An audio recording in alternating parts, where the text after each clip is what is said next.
Okay, good evening, good evening. Welcome to K's Greenwood Farm. We are back again with our another episode of our 2-hectare field of our butternut squash. So today we are just looking at two things, that is harvesting, handling, as well as storage of our produce. So with me here, this is our butternut field that is currently under harvest.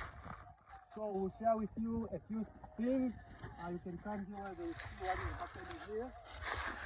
Okay.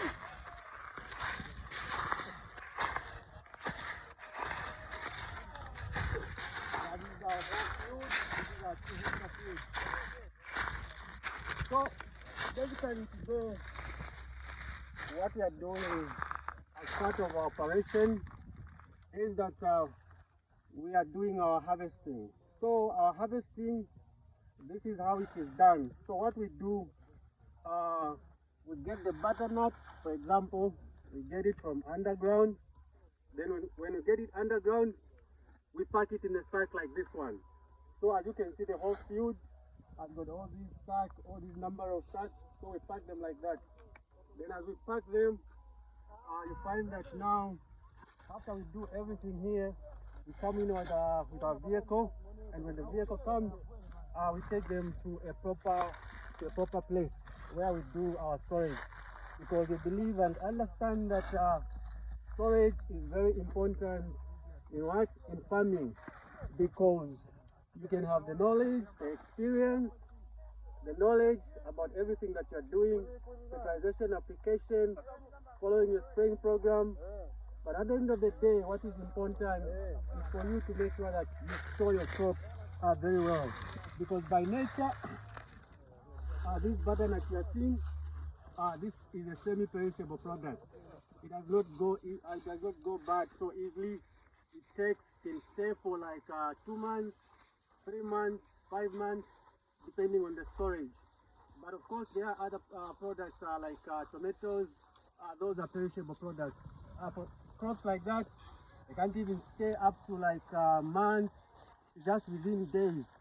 A day, I can say. And from there, it goes bad.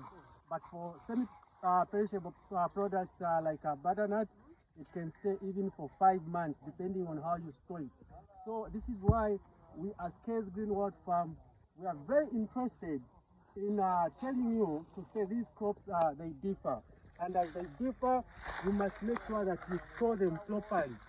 Storage is also one of the key components in the farming business, because we do not want incidents whereby you do your crops very well, you have quality crops, then you don't have a standard storage facility. That is going to hinder what? Your produce. And from there, you may actually lose it out. So there are a few things that are involved in storing your butternut.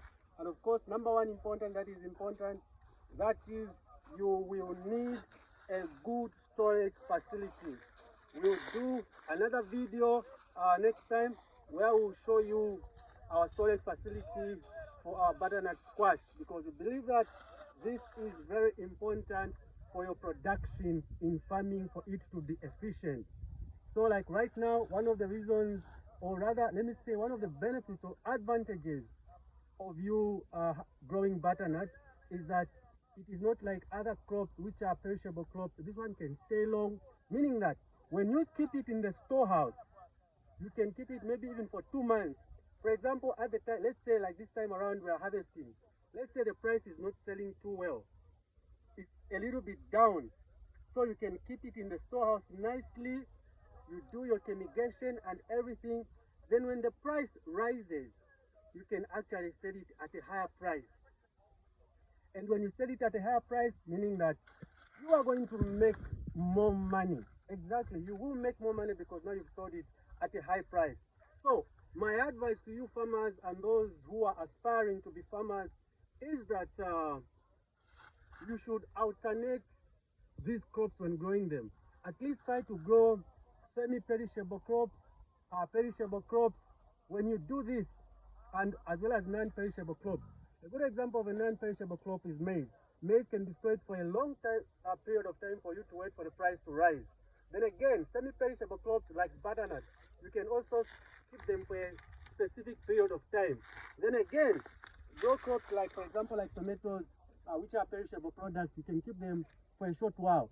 But the advantages of growing semi-perishable crops and non-perishable crops is that you wait for the price to rise. So by alternating these, you make sure that you lower your risk of farming in business, because you've got different crops, meaning that if this fails, then the other crop is going to do well. For example, like maize, you keep it, and when you keep it, you're waiting for the price to rise, which means that you're going to sell at a higher price.